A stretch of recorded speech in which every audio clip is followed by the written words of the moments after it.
நினைத்தால் குழப்பமே வேண்டாம், எங்கள் அணிக்கு வாருங்கள்.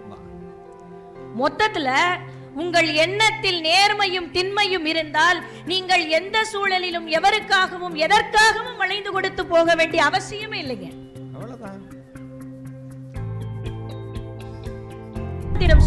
திருமந்திரம் சொல்கிறது, நெறிவழியே சென்று நேர்மையுள் ஒன்றி தரி இருந்தார் போல தம்மை இருத்தி சொறியினும் தாக்கினும் தூண் என்று உணரா குறி அறிவாளர்க்கு கூடலும் மாமேங்கிறது திருமந்திரம்.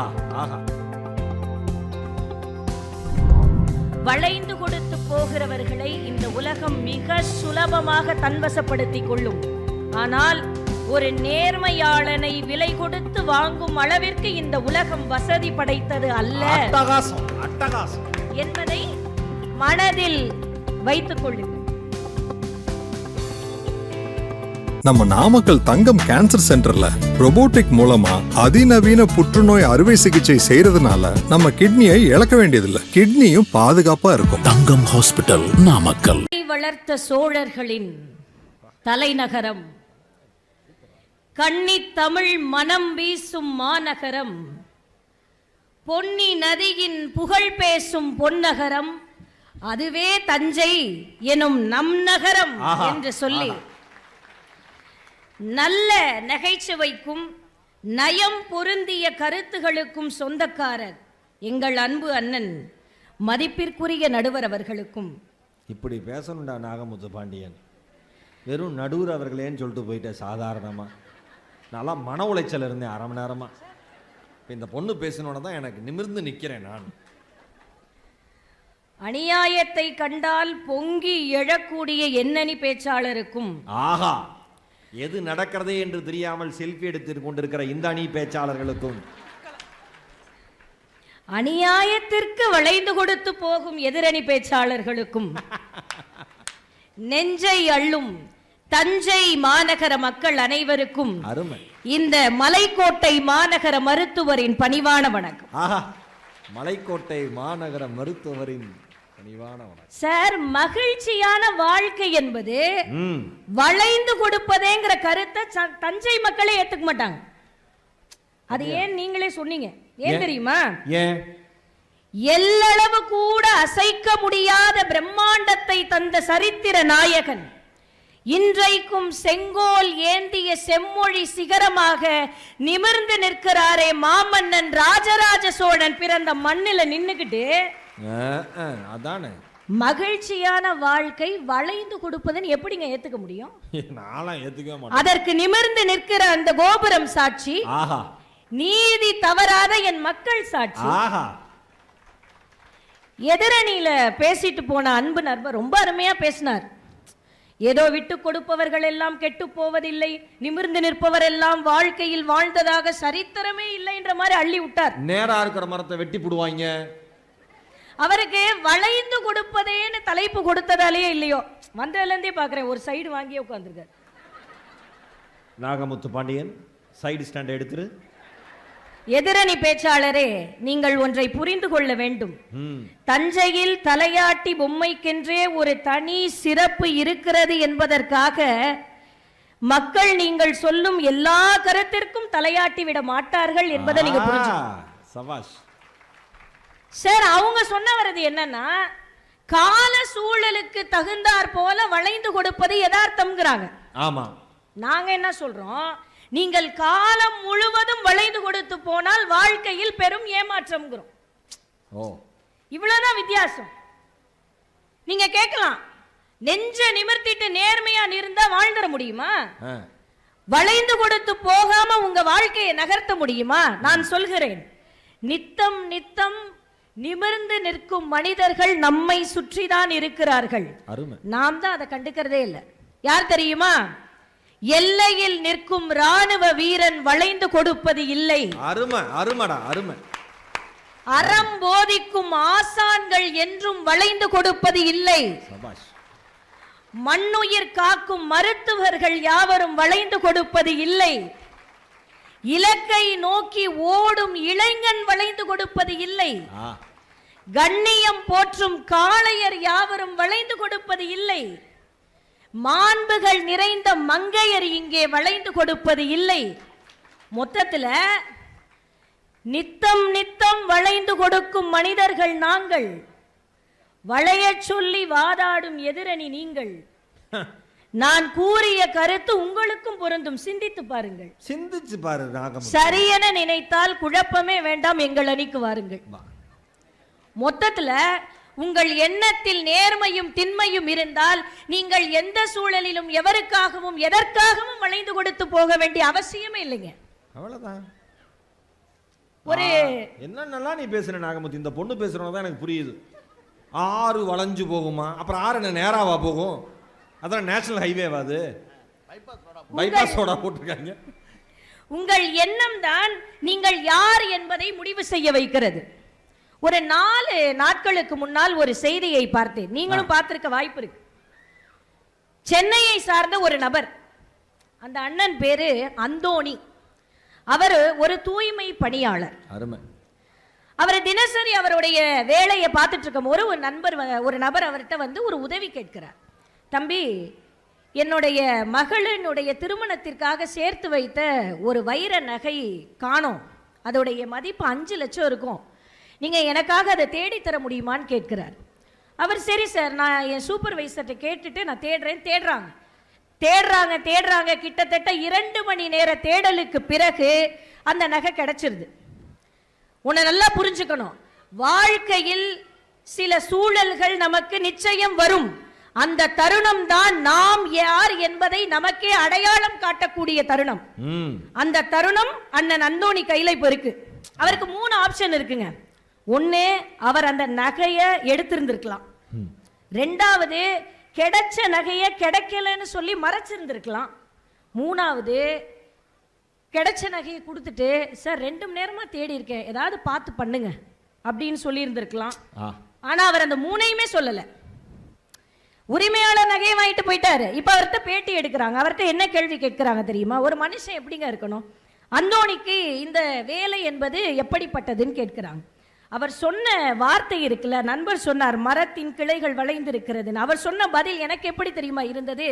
வளைந்து இருக்கக்கூடிய வில்லின் வழியே கூரான அம்பு நேராக வந்து என் நெஞ்சில் பாய்ந்தது போல இருந்தது.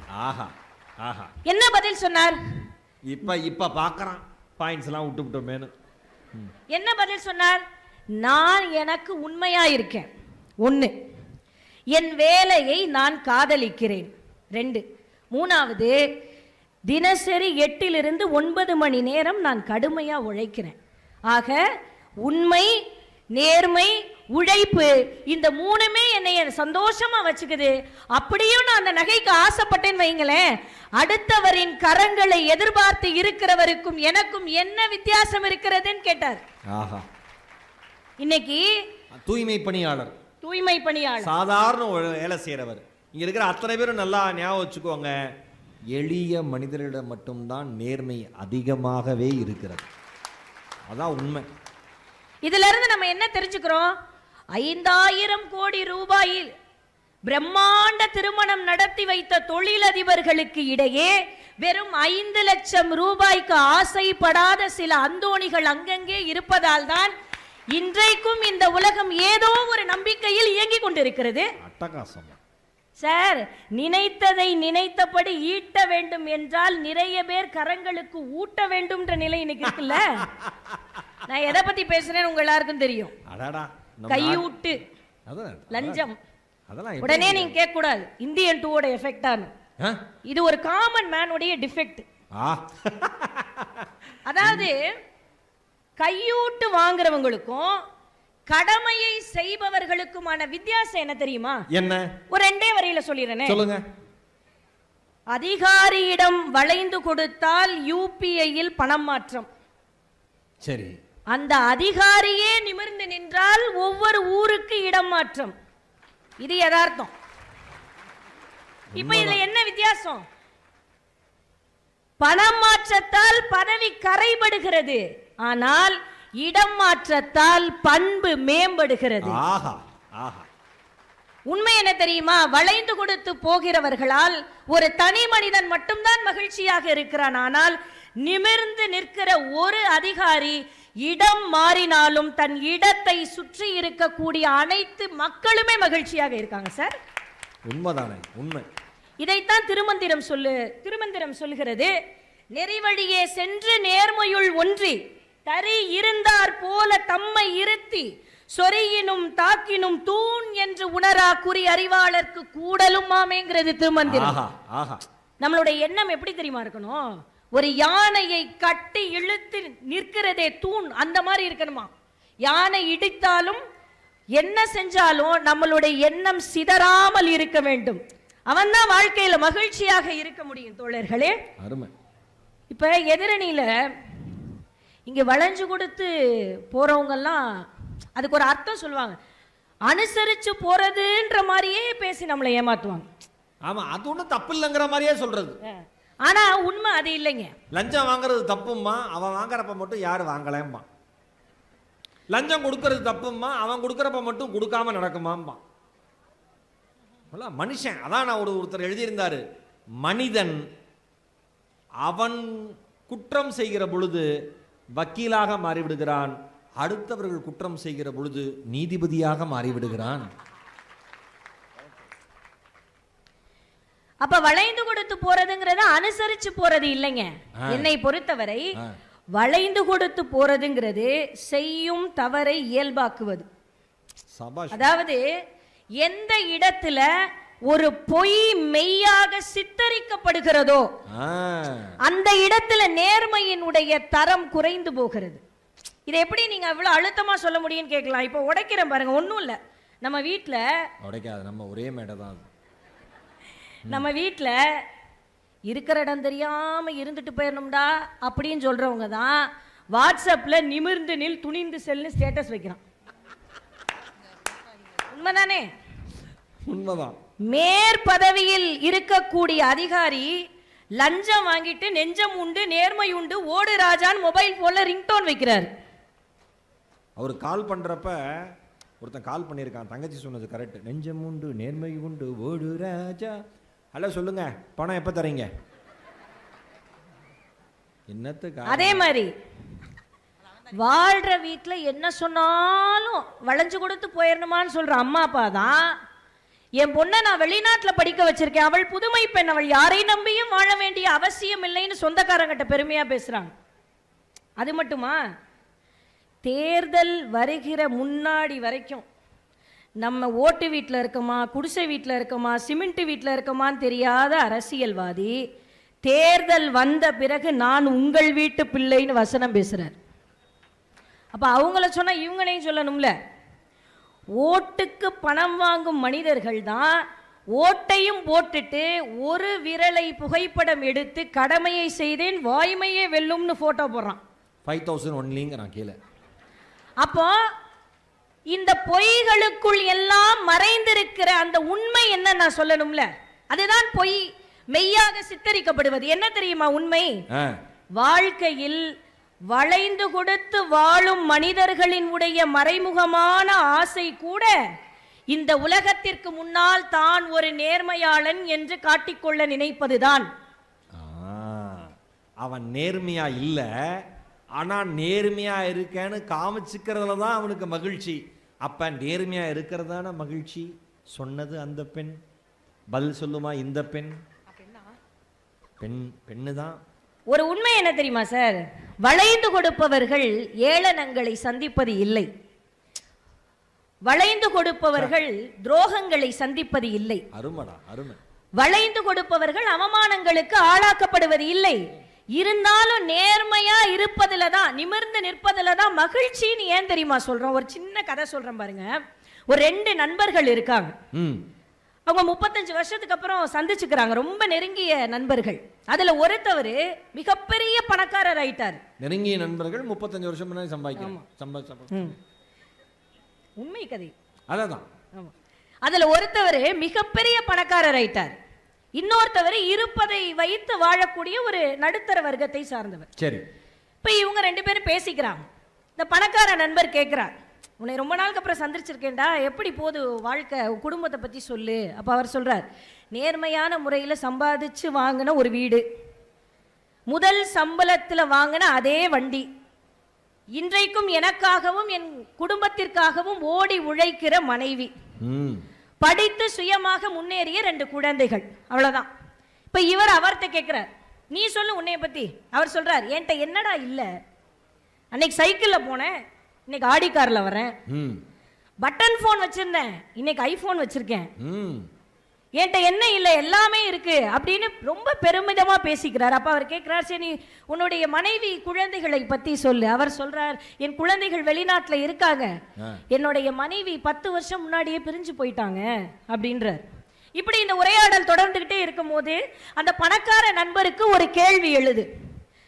என்கிட்ட இல்லாதது எதுவுமே இல்லை, ஆனா ஏன் என் மனைவி என்னை விட்டு பிரிந்து போனாள் என்பதற்கான கேள்வி என்னிடம் இதுவரைக்கும் இல்லை, உனக்கு தெரியுதான்னு கேட்கிறார். அப்பதான் அந்த நண்பர் சொல்றார், உண்மைதான், உன்கிட்ட எல்லாமே இருக்கு, ஆனா ஒண்ணு மட்டும் இல்லையே. அவர் கோவம் வந்துருச்சு. நான் நினைச்சா சாதிக்க முடியும், என்கிட்ட என்ன இல்லை. அவர் சொல்றார், இல்லடா உன்கிட்ட ஒண்ணு இல்லை. சரி சொல்லு, என்கிட்ட என்னதான் இல்லை. அவர் என்ன தெரியுமா சொன்னார், இல்லாதவற்றையெல்லாம் செய்கிறாயே, நீ நீயாக இருக்க மறந்து போனாயடா பைத்தியக்காரான்னு சொன்னார்.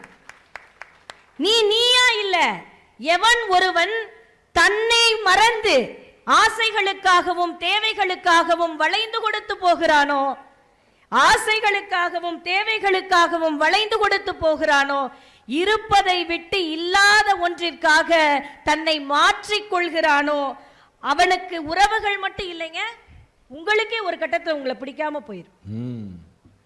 ஒன்றை மட்டும் சொல்றேன், மனசுல வச்சுக்கோங்க. கொஞ்சம் மேல தூக்கி மைக்க, ரொம்ப இருக்கீங்க. ஒன்றை மட்டும் சொல்றேன், மனசுல வச்சுக்கோங்க.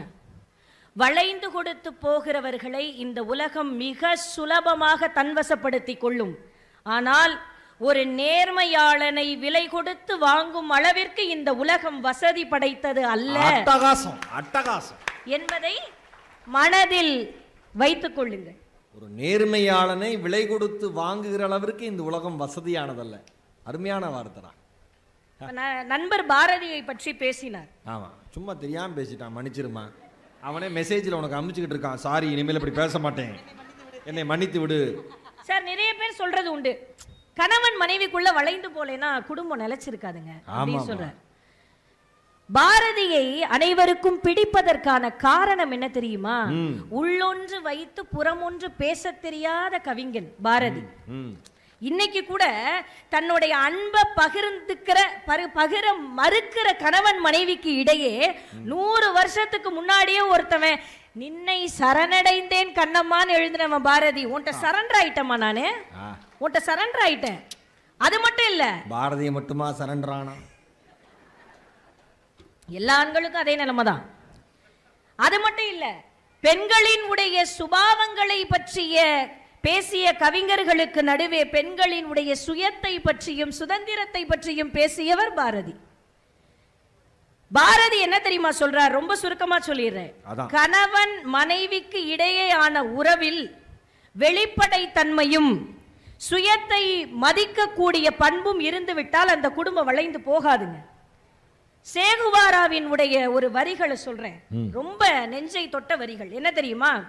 உன்னை எந்த அளவுக்கு விரும்புகிறேன் என்று உனக்கு நன்றாக தெரியும், ஆனால் அதற்காக நான் என் சுதந்திரத்தை விட்டு கொடுக்க முடியாது.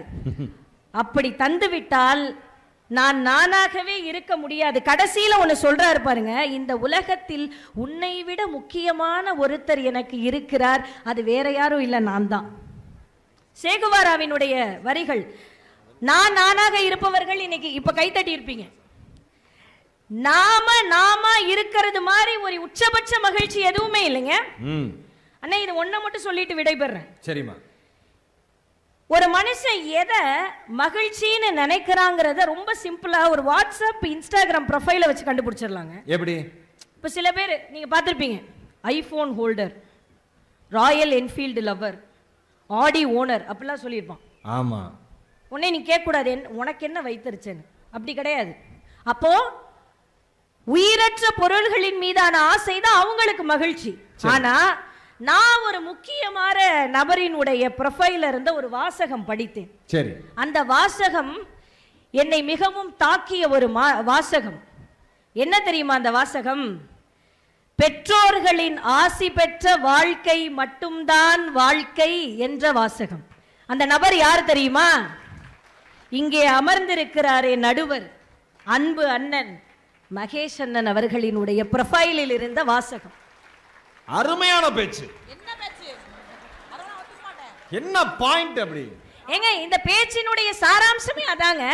வாழ்க்கைக்கு உயிரோட்டம் தருகிற நல்ல பெற்றோரும் அறிவுக்கு உயிரோட்டம் தருகிற நல்ல ஆசிரியரும் கிடைத்து விட்டால் நீங்கள் நேர் வழியில் பயணிக்கிறீர்கள். நீங்கள் யாரை நம்பியும் வாழ வேண்டிய அவசியம் இல்லை. இஷ்டப்பட்ட வாழ்க்கையை கஷ்டப்பட்டு சந்தோஷமா வாழ்ந்துட முடியும். அவ்வளவுதான். இந்த வரிகளை மட்டும் சொல்லி விடைபெறுகிறேன். சூழ்நிலைக்குள் கரைந்து போகிறவன் சாதாரண மனிதன், ஆனால் சூழ்நிலைகளை கடந்து போகிறவன் தான் சாதனை மனிதன். நீங்கள் வளைந்து கொடுத்து கரைந்து போக நினைக்கிறீர்களா, அல்லது நேர் வழியில் சென்று வாழ்க்கையை கடந்து மகிழ்ச்சியாக வாழ நினைக்கிறீர்களா என்பதை நீங்கள் முடிவு செய்யுங்கள். நம்ம நாமக்கல் தங்கம் கேன்சர் சென்டர்ல ரொபோட்டிக் மூலமா அதிநவீன புற்றுநோய் அறுவை சிகிச்சை செய்யறதுனால நம்ம கிட்னியை இழக்க வேண்டியதில்லை. கிட்னியும் பாதுகாப்பா இருக்கும். தங்கம் ஹாஸ்பிட்டல், நாமக்கல்.